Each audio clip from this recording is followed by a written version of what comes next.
Hey there, good morning. So, this week's episode, um, we're going to be talking about congruence and how that plays a role in your therapeutic relationship building. And if you've been listening to any of my previous live webinar or my live stream episodes, you'll know I have two dogs, Lily and Luna. And this morning, Lily is playing the in and out game. I don't know if you have dogs and your dogs play the in and out game, but the in and out game is I want in your office, I want out of your office, I want in your office, I want out of your office. And Lily will scratch at the door. So now I've left I have left my door open, which means you're likely to hear my husband rambling around as he gets ready to leave for work. You'll hear my other dog. So if you hear any weird noise in the background, it is my crazy dogs. And now that I have hit the go live button, Lily is no longer playing the in and out game. She has taken off for other parts of the house. So it's one of those mornings. You just got to learn to roll with it, is what I've come to realize when going live. Oh no, she heard me say her name. So she's out in the hallway looking at me.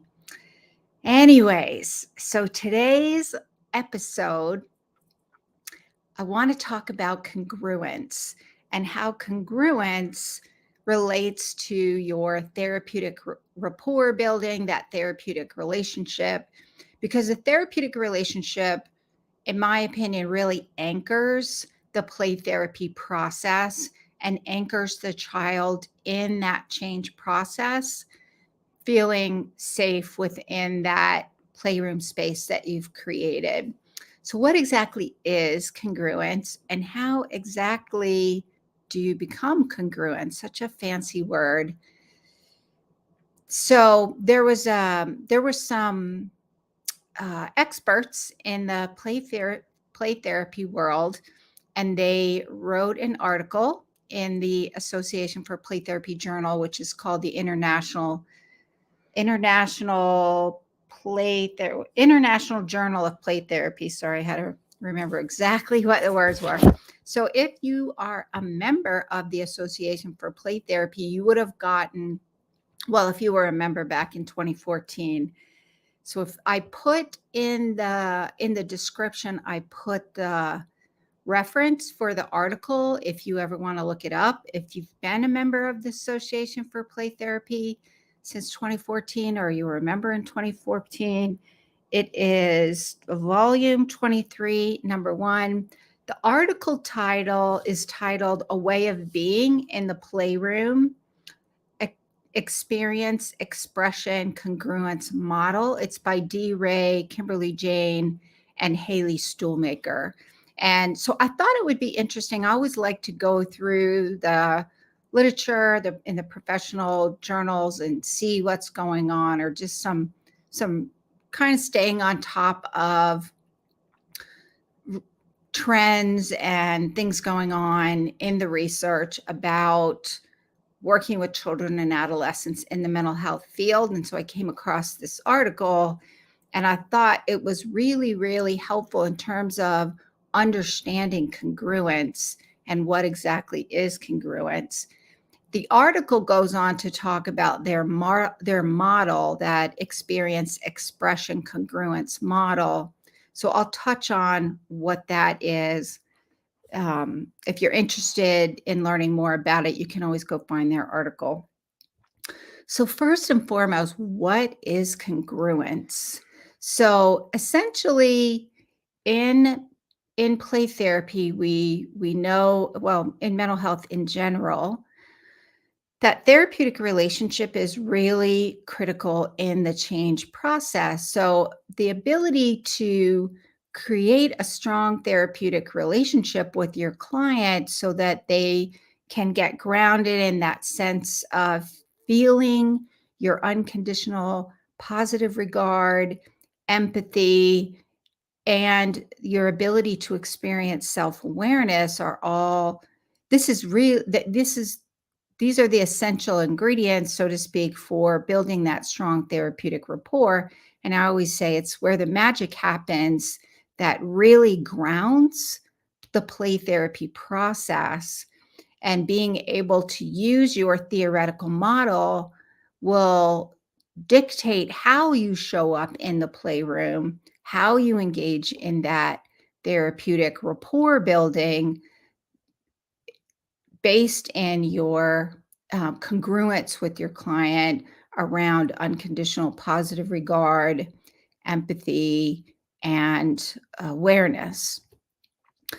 So, what exactly is congruence? So, congruence is essentially your alignment between your internal experiences, like your emotions, your thoughts, your body physiological experiences. If you have a rumbly tummy or you have a headache, and your external expression and experiences of your internal experiences. For example, your facial expressions, your body language, voice tone, what words you're using, all of those, that alignment between the internal and external is what is important in the congruence process.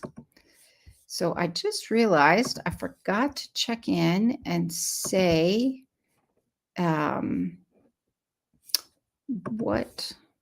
there we go. What is congruence? Sorry, I was using my little banners. So I forgot to check in. So I would love to know who's here. Post your name in the comments. Where are you from? What population do you work with? And any questions? So I'm Kathy Spooner. I'm a licensed clinical social worker, a registered play therapist supervisor, and I've been in the child and adolescent mental health field for about 30 years now. Prior to that, I was a special education teacher in a self-contained, this was back in the 80s, we had self-contained classrooms back then were prominent. That was the main way of doing special education back then. And I worked with children who had emotional problems that were impacting their ability to be successfully integrated into a mainstream classroom. And in our center, we had a full-time a part-time psychologist and a part-time social worker. And this was back in the 80s. And they introduced me to this thing called play therapy. And they were doing this play therapy thing with the kids in my classroom, which I thought was kind of interesting, but it made no sense to me when they tried to show me what kids from my classroom had done.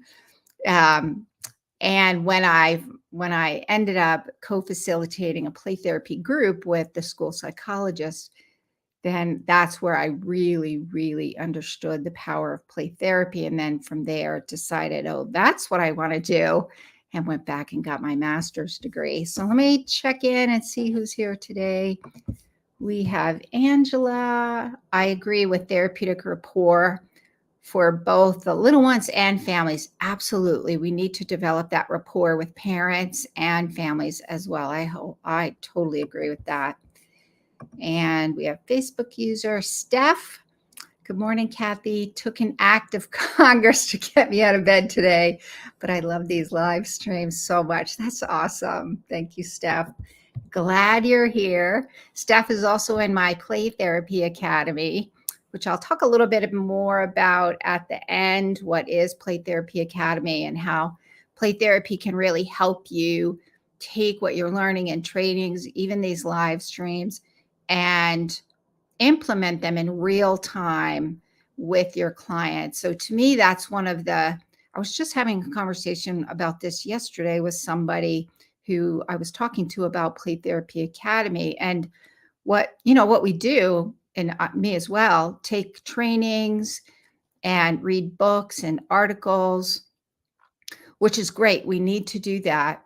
The thing is, being able to apply it in real time with your clients based on their individualized ways in which they show up in the playroom, what's going on with them, their parents, their families, all of those things. doing the consultation, which is also known as supervision, can be a really effective way to help you take what you're learning and apply it in real time. So I'll talk a little bit more about Play Therapy Academy at the end if you're interested in doing that, getting some support to take what you're learning and apply it in real time, doing your clinical decision making, understanding what's going on, and to really help you learn how to use play therapy with children and adolescents and families effectively. So we also have, hi, Ali, welcome back. Awesome. So play therapy. So I've been talking about what congruence is, and essentially congruence is that alignment between your internal and external experiences and how those are expressed in the play therapy session. And my foundational training is really in child-centered play therapy. That's the training that I received. That's the consulting that I received, how to use child-centered play therapy. And congruence is really one of the hallmarks, I would say, of child-centered play therapy. It's really part of that change agent process. Congruence is necessary in all therapeutic models, I would say, and that includes all the play therapy models. I would say it's one of the critical factors for child-centered play therapy, which I think is why a lot of times play therapists kind of shy away from child-centered play therapy. Is because really it really is your therapeutic use of self, how you show up in the playroom, how you use the tracking, how you use that congruence throughout the change process, because you're actually the change agent in those child-centered play therapy sessions. And what I mean by that is that therapeutic experience is the change process as you follow, because you are not leading, you're not asking questions, you're not making any directive statements, you are 100% following, and there's a way in which you do that, and you use that therapeutic relationship through that process. And it's hard to learn. It takes a lot of practice. I've found, though, especially when I'm working with young kids, like 8 years and younger, I have found child-centered play therapy to be the most effective. So it really is my go-to for the really young kids, to help them work through whatever it is that's going on. So what is the role? Kind of my segue into what is the role of congruence in play therapy? And that therapeutic use of self is a core competency in becoming a play therapist. So in the United States, we have an association called the Association for Play Therapy. And I'm a registered play therapist supervisor through the Association for Play Therapy, which means I have met the core competencies and met all of the requirements in order to use play therapy and use that credential, registered play therapist supervisor, which means there are core competencies that I would be able to demonstrate. One of the core competencies is that therapeutic relationship, and how that rapport building and all of those rapport building skills, like unconditional positive regard, empathy, awareness, congruence, and that how do we show up with that therapeutic use of self, demonstrating unconditional positive regard, empathy, and congruence. How do we do that in using ourself in the process? And so congruence is one of the really key ingredients for being able to be congruent with unconditional positive regard and empathy requires that awareness of self, some self-awareness, and how do we demonstrate congruence in the playroom? Because your clients are going to recognize when you're not congruent. That whole process of, I would say, using my resonance circuits, as Daniel Siegel would call, because I love using neuroscience and attachment. I love using that lens with when I'm doing the therapeutic work. And so what does that mean? Well, part of it is we have to tune into our clients, that resonant circuitry, getting connected, being attuned. And then we also have to be aligned, meaning my internal experience of feeling that unconditional positive regard and that empathy and acceptance needs to be, if I can't feel it internally, then the likelihood it's going to be impacted and my expression of it is pretty high. And depending on your play therapy model will determine how you handle that. One of the things that I liked about this experience expression congruence model, which I'll talk about in a minute, I'll just give you an overview. um, when I read the article, was really talking about your decision making. One, being a therapist, one of the things that we're always doing is self awareness and understanding what's going on in us, so that when we're tuning with our clients, we understand what's us, what's not us. So we're looking at that transference and counter transference, to use some of the traditional therapeutic language. And to do that, we need to be aware, to be congruent. We need to understand what's going on with that. And then we're making decisions about what we're going to do with that. And children are going to recognize that in the playroom. And so it really can impact that therapeutic rapport. And so it's a really important skill to learn how to use. So, and also to be able to use congruence and authenticity. How do I authentically and congruently show up in the playroom is a skill that we learn along the way. And to me, this is where getting some good consultation supervision is critical to be able to do this effectively. So the next thing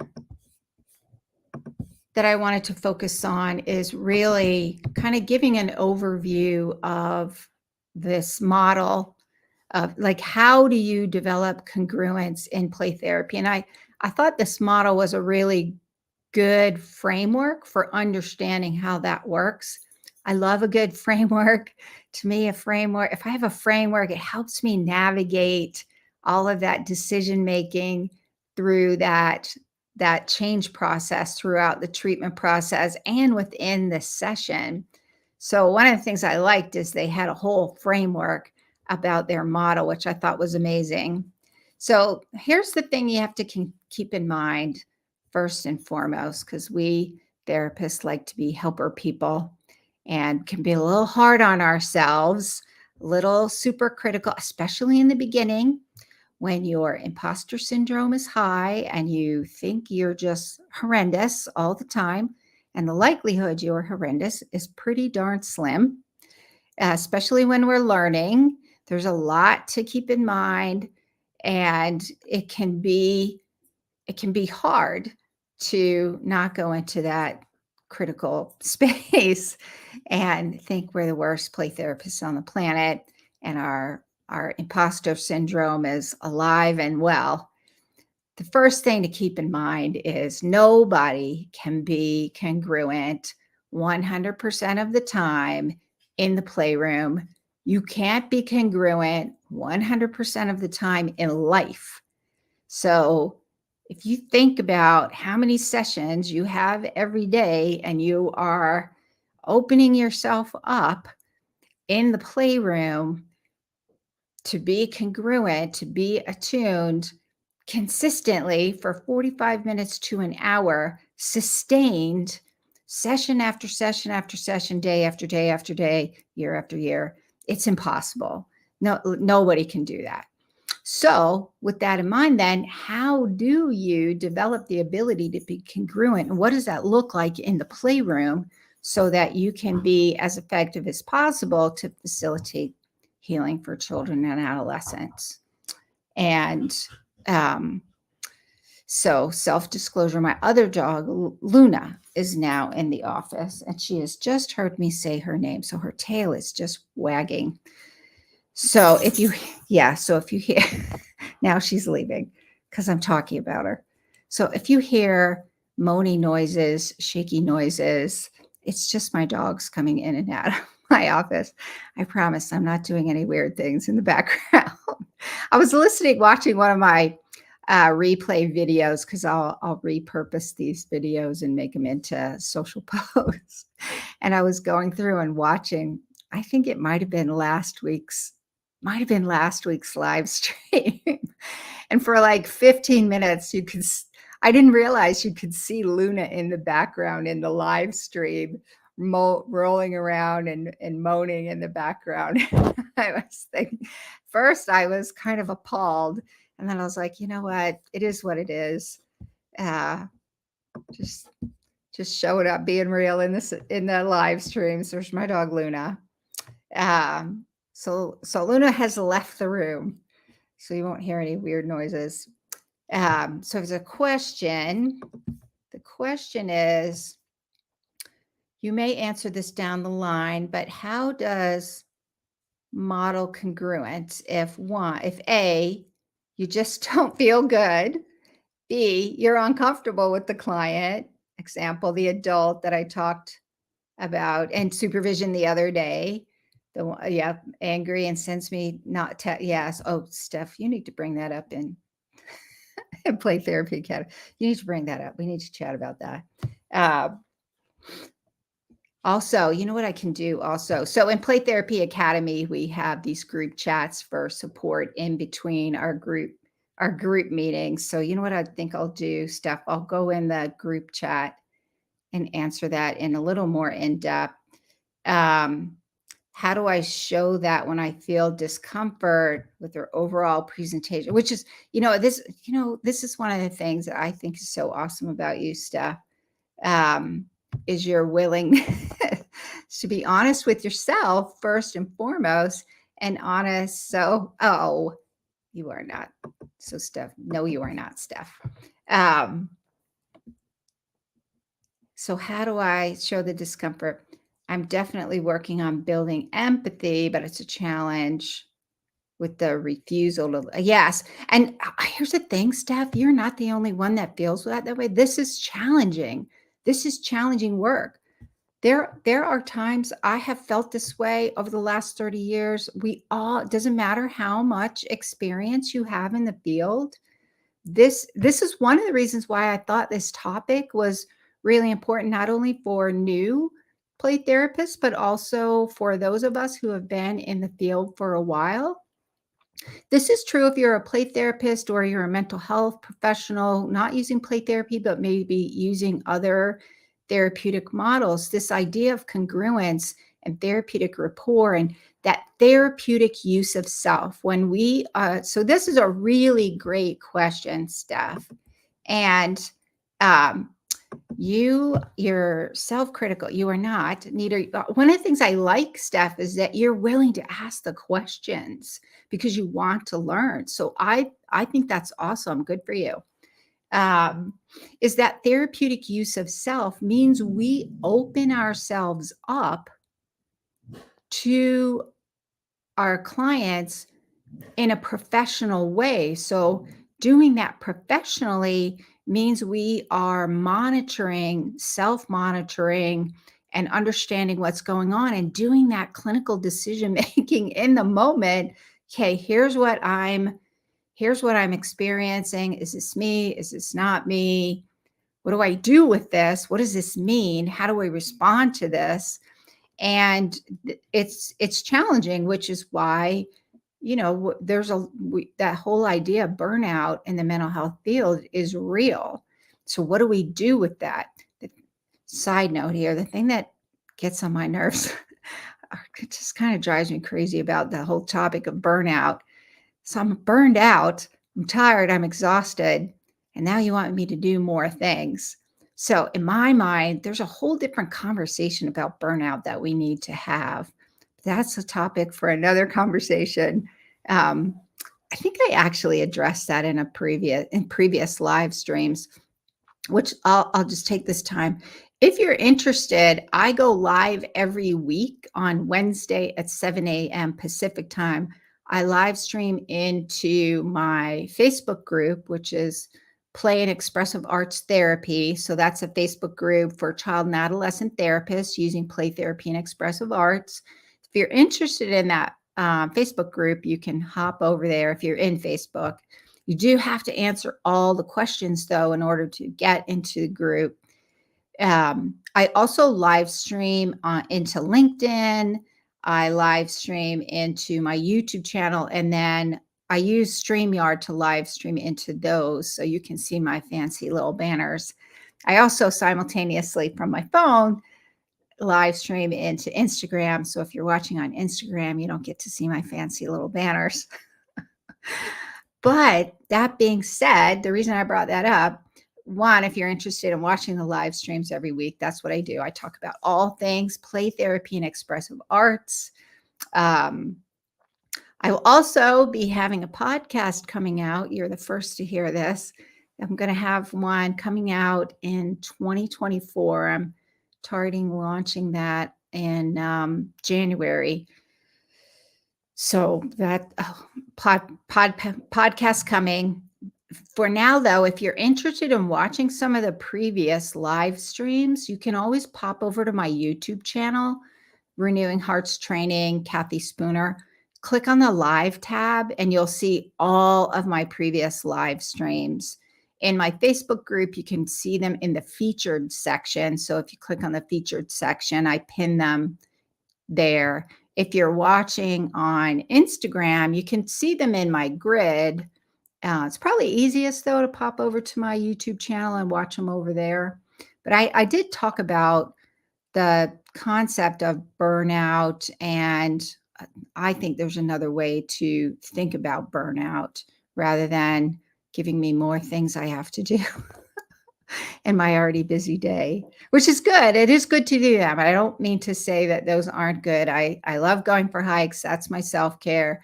I'll have my morning coffee.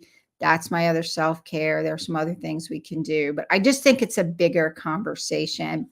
And the reason we have it is because we are opening ourselves up to be congruent, to be authentic, that authentic use of self in the playroom within a professional context means there are certain things that we need to be doing.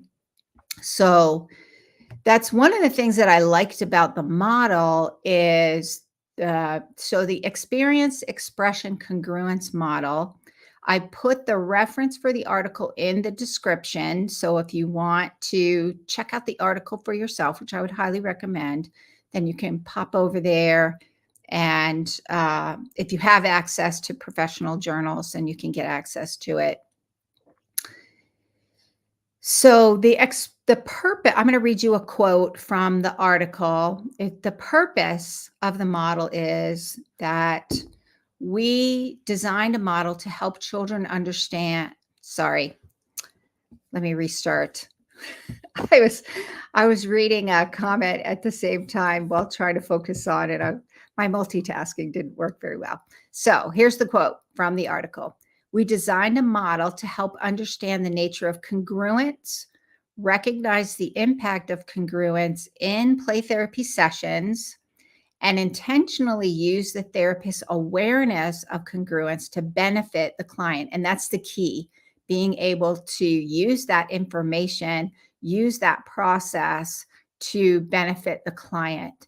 And they go on to say a play therapist moves in and out of presence with self and presence with child. Congruence is experienced as the flow within the relationship that lacks self-consciousness on the part of the therapist. In a fully congruent and relational state, the play therapist operates within the child's world, empathic understanding, and provides enhanced experiences of unconditional positive regard. So they came up with 2 phases, phase 1 and phase 2. Phase 1, just to kind of summarize what they talked about in the article, is really focused on the therapist's state of being in order to develop that ability to recognize when congruence is happening and when it's not. So phase 1 is really about the therapist being able to recognize internally what's going on when they're congruent and when they're not. And then phase 2 is really focused on that decision making about what to do with their awareness of congruence and how to make sure that it benefits the child in the play therapy process. There's no, one of the things they talk about also is congruence isn't linear, it's fluid and dynamic. And I would say that's true. So kind of going back to the question that Steph asked, how do you, like, what if you just don't feel good? And that's a valid question. Sometimes we just don't feel good and we're struggling, which is why congruence 100% of the time, every day, every session, every hour, day after day, week after week, year after year, it's impossible. Nobody can do that. We are not robots, as my husband once reminded me. Like, oh yeah, that's right, I'm not a robot. That's right, giving myself permission to be human. So these are the things that we're recognizing what's going on first and foremost, and then we recognize, well, what do we need to do with that? Because sometimes our clients do elicit negative emotions in us. Like, for example, if I'm using child-centered play therapy and my client is pointing a Nerf gun at my face with Nerf darts in it and saying they're going to shoot me in the face, and I set my limit. Oh, and here, remember I said you could say anything you want to say or do almost anything you want to do, and if there's anything you can't do, I would let you know. Well, in here, I'm not for shooting. And here, one of the things you can't do is shoot me with the dart gun, with the Nerf gun. But what happens when they look at you and they're like, oh yeah, I'm shooting you in the face? And I'm thinking to myself, he's going to poke my eye out. This is going to hurt. I'm not congruent in that moment. So what do I do? This is where the decision-making comes in. What am I going to do next? And depending on your therapeutic model will determine how you handle that. How do you set those limits in the playroom? Limits are really about protecting the relationship. So if I set a limit, it's because I don't want to be shot in the face with a bullet. One, it will hurt, and then it will begin to make me not like that client. And how will I demonstrate unconditional positive regard if I begin to dread, oh, it's the kid that's going to shoot me in the face with the Nerf gun? I'm not going to be able to do it. I'm not a robot. I'm a human being, and I don't like being shot in the face with a dart gun. It hurts, and I don't want to get hurt. And setting limits is about protecting the child, protecting the therapist, and protecting the toys in the playroom to maintain that therapeutic relationship. So part of that congruence is understanding, one, first and foremost, what's going on inside of me. And then the second part is, now what am I going to do about that? And I thought this model, this congruence experience, expression congruence model, was a really nice way of kind of laying that out. So there's another question from Ali. Does play therapy work for children who suffer from psychosomatic diseases such as, I have never heard of that disorder. That's interesting. And I would say, just because I'm not familiar with that specific one, and I'll be looking that one up later because I'm curious now. It doesn't, and we know psychosomatic things show up all the time. They're kind of rooted in their mental health distress, right?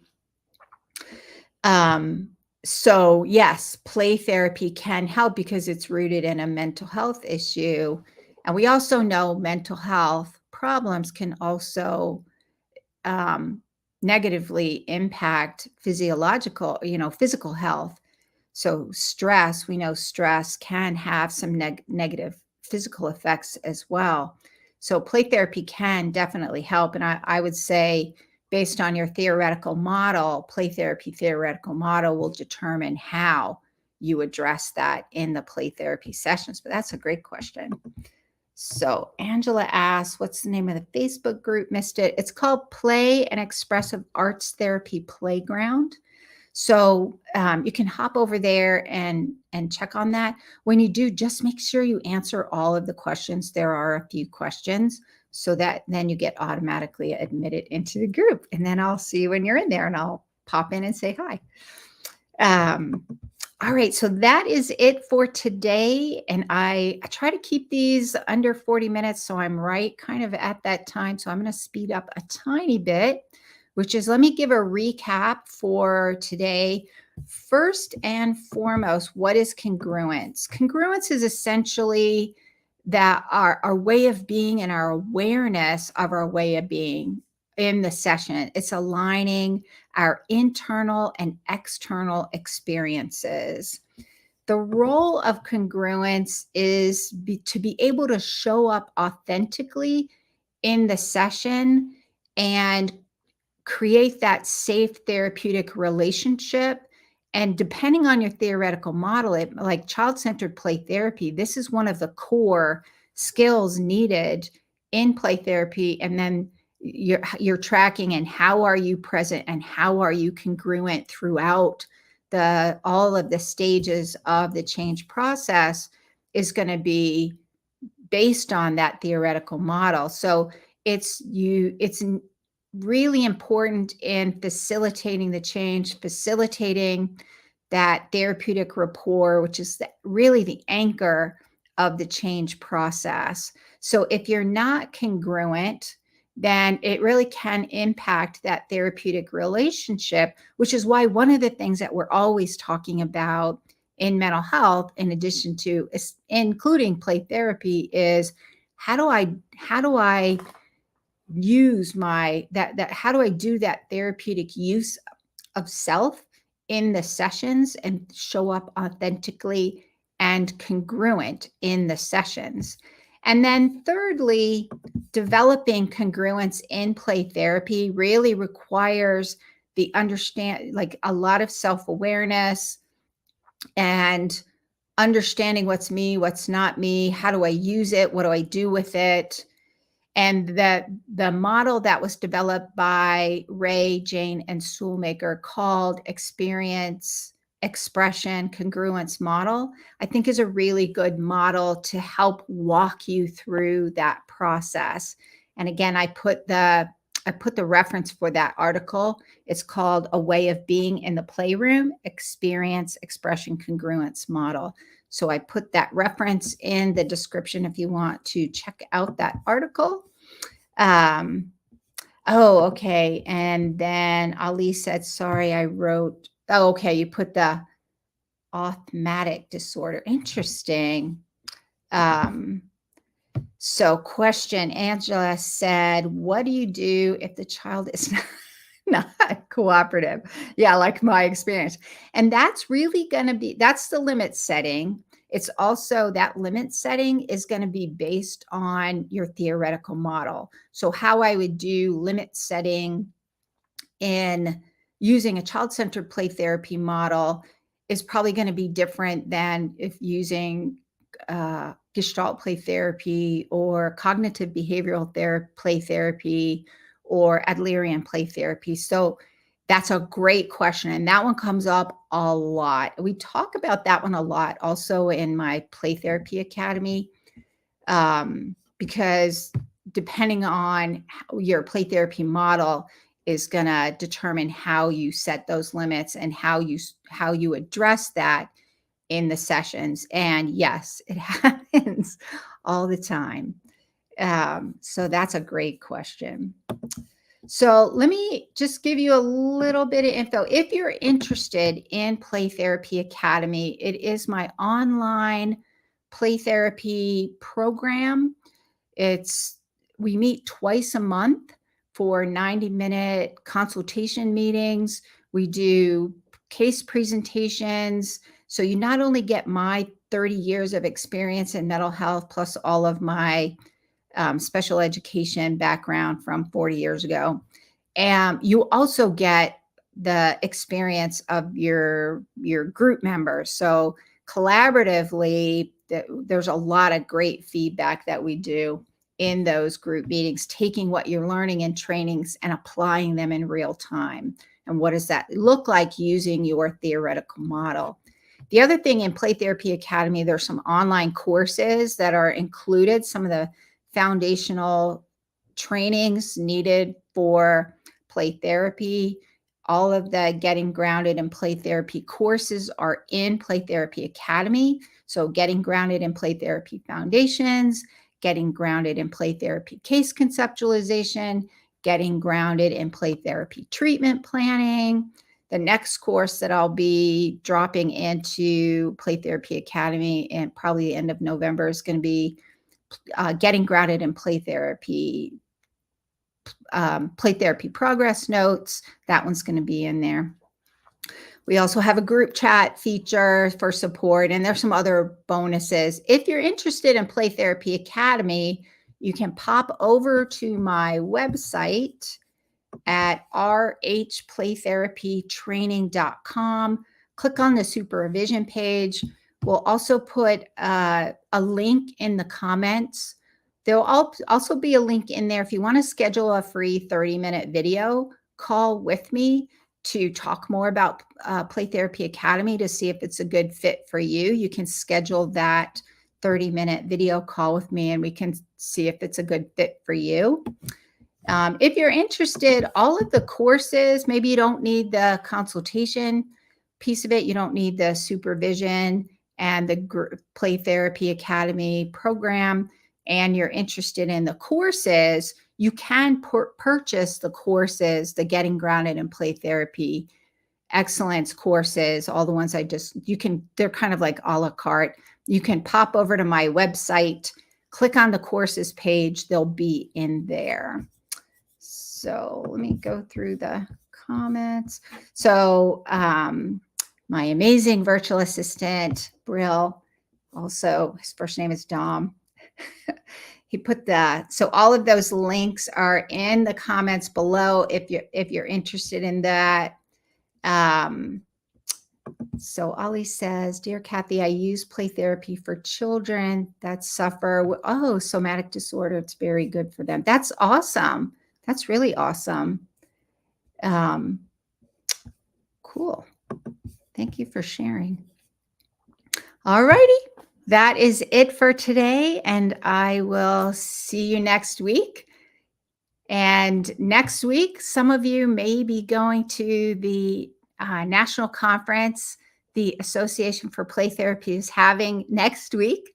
I'll be driving there. I'll be doing the live stream in the morning on October 10th, and then the 11th, October 11th, Wednesday, October 11th. And then right after that, I'll be heading out to Palm Springs for the conference there. I'm very excited about that. I'm also going to be presenting a workshop there on my attachment-focused family play therapy model. So that's cool. If any of you are there, I would love to chat and kind of touch base and say hi. I love really connecting with other play therapists, and that's an amazing place to do it.